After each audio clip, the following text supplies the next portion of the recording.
जी, अस्सलाम वालेकुम। हम एक बार फिर आपके पास हाज़िर हुए हैं और जो पिछले 2 माह में जब से फ्रूट और फ्लावरिंग और फ्रूट सेटिंग की तरफ हम जा रहे हैं, तो हमने क्या मुश्किलात देखी और उसको हमने कैसे मैनेज किया।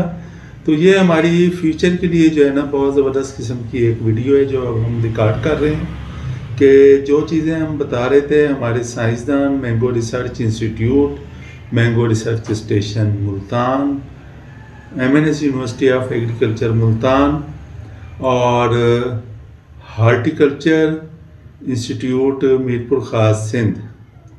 तो तकरीबन सब दोस्त जो है वो एक जैसी रिकमेंडेशन दे रहे होते हैं और यहाँ पर जो इन्फ्लोरेसेंस की जो बीमारियाँ हैं वो 4 मेजर बीमारियाँ हैं।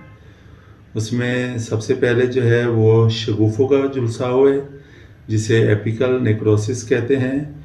फिर फूलों का झुलसाव है, उसे ब्लॉसम ब्लाइट कहते हैं, एंथ्रेक्नोज भी कहते हैं। उसके बाद जो है वो पाउडरी मिल्ड्यू है, वो भी फूलों के ऊपर ही आता है, अटैक होता है।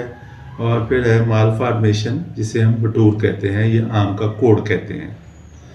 तो इन सब डिजीज़ की जो है वो जो तरीका है और उसके लिए जो फेवरेबल कंडीशंस हैं वो डिफरेंट हैं। हम अगर आप बात करते हैं सबसे पहले एपिकल नेक्रोसिस जिसे हम शगुफ़ों का झुलसाव कहते हैं।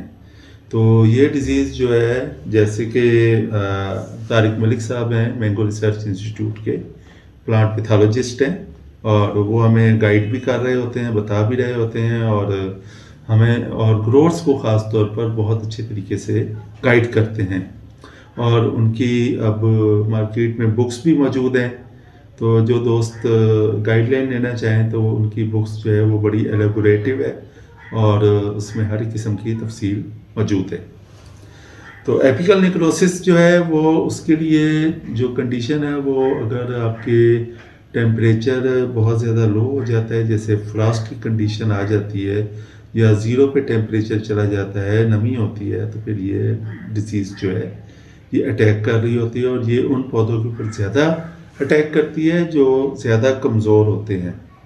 तो और उन जो पेनिकल्स के ऊपर या नए जो फ्लावर बर्ड्स होती हैं उन बर्ड्स के ऊपर भी अटैक कर रही होती है और ये वहाँ से जो है वो टिप से वो पौधे जल जाते हैं, अपना जो शगुफ़े हैं वो जल जाते हैं और वहाँ पर जो है वो फ्लावरिंग नहीं होती या बहुत कम होती है और ज़्यादा चांसेस यही होते हैं कि वो वहीं पे सूख जाती है।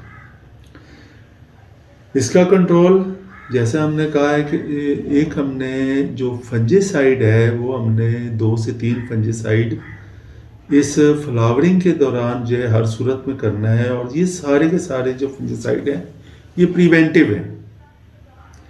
एक हमारा फ्लावरिंग से पहले हमने कर देना है स्प्रे, वो हमने बहुत अच्छा जो कॉपर बेस्ड फंजीसाइड है जिसमें कॉपर ऑक्सीक्लोराइड है, कॉपर ऑक्सीक्लोराइड जमा कसुगामाइसिन है या कॉपर हाइड्रोक्साइड है, तो उसका हमने एक स्प्रे लाजमी करना है।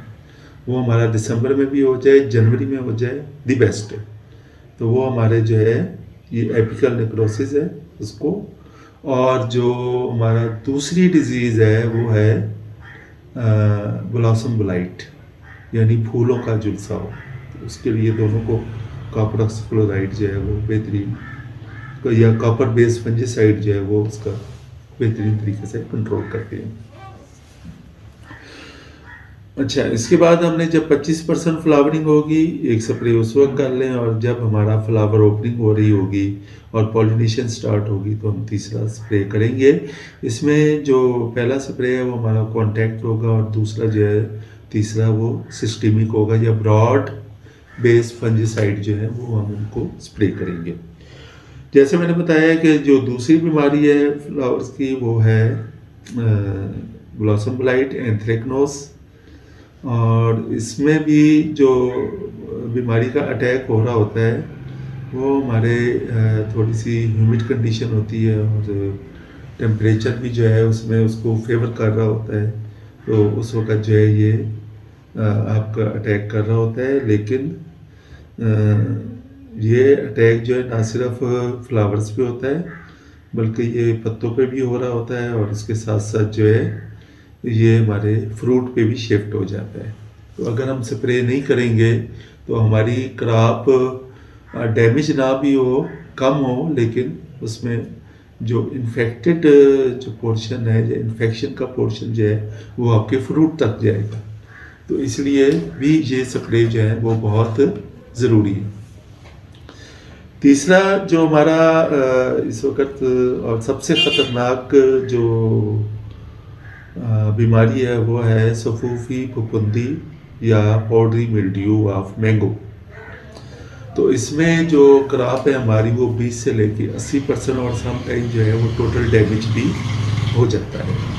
इसमें जैसे आजकल टेम्परेचर है, जो टेम्परेचर इसको फेवर कर रहा होता है वो 10 डिग्री से लेके और 31-32 डिग्री तक होता है, और बिल्कुल इस वक्त जो है वो टेम्परेचर, रात का टेम्परेचर जो है वो तकरीबन 10 से 15 डिग्री सेंटीग्रेड है, 15 और 16 डिग्री सेंटीग्रेड, और दिन का टेम्परेचर जो है वो 31-32 हो रहा है। तो इस सूरत हाल में इसके लिए ये इंतहाई फेवरेबल है। और ह्यूमिडिटी जो रिलेटिव ह्यूमिडिटी है इसमें अगर 25% है या 25 से लेकर 70% तक है तो ये आपके पाउडरी मिल्ड्यू के लिए जो है वो फेवर करेगी। और इसको भी आपने कंट्रोल करना है तो वो सिस्टमिक फंजीसाइड के साथ ही स्प्रे करने हैं, और 10 से 12 दिन के इंटरवल से, जैसे मैंने कहा है आपको पहले कि हमारे वही 3 स्प्रे जो हैं वो फंजीसाइड के बहुत ज़रूरी है। और ये सारे के सारे प्रिवेंटिव होंगे तो हमें 100% फ़ायदा मिलेगा। अगर बीमारी अपीयर होने के बाद हम कर रहे हैं तो फिर हमारा जो है उसी तरीके से अपना जो बेनिफिट है वो कम होता जाएगा और नुकसान बढ़ता जाएगा। चौथी और आखिरी बीमारी जो इन्फ्लोरेसेंस में आती है वो है माल फॉर्मेशन, जिसे हम आम का बटूर भी कहते हैं और आम का कोढ़ भी कहते हैं। ये बीमारी और इसको कंट्रोल कैसे करना है तो इसका अभी तक कोई ख़ास कंट्रोल जो है वो दरियाफ्त नहीं हुआ है। हाँ, इसको हम मैनेज कर सकते हैं कि जब हम नर्सरी से पौधा लें तो वो हम सेहतमंद लें, सर्टिफाइड नर्सरी से लें। अच्छी नर्सरी से पौधा लें, सेहतमंद पौधा लें, तो फिर ये बीमारी जो है आपके खेत में नहीं आएगी। दूसरी सूरत है आपकी नर्सरी है और आपने कहीं से बड लिया है या साइन लिया है, जो साइन है उसको जो है वो सेहतमंद होना चाहिए या सेहतमंद पौधे से आप लें, अदरवाइज जो है वो आपके लिए परेशानी है। और ये फिर बीमारी ऐसी है जो मुस्तकिल आपके साथ चलती है। अगर आपका प्लांट पहले दिन ही इससे इफ़ेक्ट हो गया है तो फिर ये बीमारी चलती रहेगी। तीसरी इसके साथ साथ जो इस बीमारी को हमने कंट्रोल करना है तो दूसरी जो मैनेजमेंट है कि इसको साथ साथ जैसे जैसे आपको बटूर नज़र आ रहा है तो आप उसको साथ साथ काटते जाएं। 30 सेंटीमीटर जो आपकी सेहतमंद शाख है उसको मिला के आपने पीछे से काटना है ताकि आपको जो है ये बीमारी का कंट्रोल ज़्यादा अच्छे तरीके से मिले। अच्छा, ये फ्लावरिंग के दौरान आपको एक मरतबा नहीं है 3 से 4 मरतबा तक जो बटूर है उसको आपको कंट्रोल करना पड़ता है और काटना पड़ता है। तो इसका बेहतरीन इलाज जो है वो इसी कटिंग से है। तो अब मैंने आपको ये इन्फ्लोरेसेंस की बीमारियां बता दी हैं और उसका कंट्रोल भी बता दिया है। ये आपके लिए आज नहीं फ्यूचर में भी काम आएगी। आपने अपने जब ऑर्चर्ड की मैनेजमेंट करनी है तो आपने इन चीज़ों को अपने पास रिकॉर्ड में महफूज कर लेना है कि हमने जब इन्फ्लोरेसेंस का या मैंगो फ्लावरिंग का सीज़न शुरू होगा और शुरू होने से पहले क्या करना है, जब शुरू हो जाएगा फिर क्या करना है, जब फ्रूट सेटिंग हो रही होगी उस वक्त क्या करना है। इसी पीरियड के दौरान जो इंसेक्ट हैं वो 3 किस्म के इंसेक्ट्स जो हैं वो बहुत ज़्यादा हमला कर रहे होते हैं और मौजूद होते हैं। उसमें हम सबसे पहले जो है वो मैंगो हॉपर को करते हैं। मैंगो हॉपर को हम दिसंबर में तनों पर स्प्रे करके मैनेज कर सकते हैं और उस वक्त स्प्रे करके मैनेज करना जो है द बेस्ट टाइम है। तो उसके लिए आप लैम्डा साइलोथ्रिन है, क्लोथायोनिडिन है, आपका अमीडाक्लोप्रिड है, या कोई भी अच्छा इंसेक्टिसाइड जो कि मैंगो हापर के लिए रिकमेंडेड है, आप उसको तनों के ऊपर थोड़ी सी डोज को ज़्यादा रख के स्प्रे कर दें। कि मैंगो हापर सर्दियों में या हार्ड वेदर में जो तने हैं उनके क्रैक्स के अंदर पनाह लेता है और छुप जाता है। ये तो हमारी है मैनेजमेंट, और ये मैनेजमेंट और ये वाली प्रैक्टिस जो है ये बहुत ज़्यादा कामयाब है और इसके बहुत अच्छे रिजल्ट्स मिल रहे हैं, और अब बहुत से ग्रोअर्स जो हैं इस प्रैक्टिस को फॉलो कर रहे हैं, क्योंकि ये इंसेक्ट जो है इंतहाई ख़तरनाक है। ये एक सेक्रीशन करता है जिसके वजह से एक जो है वो उसके ऊपर एक फंगस डेवलप होता है, उसे सूटी मोल्ड कहते हैं, जो आपके पत्तों को काला कर देगा, आपके इन्फ्लोरेसेंस को काला कर देगा, इवन आपके फ्रूट को भी काला कर देगा, और अल्टीमेटली आपका वो फ्रूट जो है वो सूख कर ज़ाया हो जाएगा। तो अगर आपको इसको मैनेज करना है तो एक तो मैंने तरीका बता दिया कि आपने स्प्रे करना है। दूसरी इसकी मैनेजमेंट है कि आपने जो है अपने पौधे को हवादार रखना है और उसमें रोशनी के गुजर को रखना है। उसके लिए आपने जो है बाकायदा हार्वेस्टिंग के बाद प्रूनिंग करनी है, और ऐसे प्रूनिंग करनी है कि साउथ की साइड से कम आपको अपने दरख्तों के अंदर भी विंडो बनवाएं और प्रूनिंग करें, और उसके बाद आपके जो साइड है प्रूनिंग है, टॉप प्रूनिंग है, वो इस तरीके से करेंगे बेहतरीन हवा और रोशनी जो है वो उसमें से क्रॉस हो। अगर आप ये चीज़ें मैनेज कर रहे होंगे तो आप जो है हॉपर को बहुत अच्छे तरीके से कंट्रोल कर लेंगे। इसके अलावा जो इसका केमिकल कंट्रोल है उसमें मुख्तलिफ़ किस्म की ज़रूरी अद्वियात मार्केट में दस्तयाब हैं, जिसमें आप लैम्डा साइलोथ्रिन से भी इसे कंट्रोल कर सकते हैं, अमीडाक्लोप्रिड से कर सकते हैं, इसके अलावा क्लोथायोडान से कर सकते हैं। लेकिन एक स्प्रे जो इस वक्त बहुत ज़्यादा इफ़ेक्टिव और अच्छा स्प्रे आया है वो है शंडाई, जिसको अगर आप स्प्रे करते हैं तो वो 2 दवाइयों का मिक्सचर है, वो आपको 100% रिजल्ट देता है। और ख़ास तौर पर अगर जब इसकी इन्फेस्टेशन ज़्यादा हो रही है और किसी दवाई से भी आपका कंट्रोल नहीं हो रहा, तो उस सूरत में आप इसको ज़रूर इस्तेमाल करेंगे। इसके हमले का ख़तरा जो है जनवरी यानी विंटर से जून तक रहता है, लेकिन ज़्यादा हमला जो है वो इसका विंटर में भी हो रहा होता है, और जब सावन का महीना होता है तो उस वक्त भी ये हमला हो रहा होता है।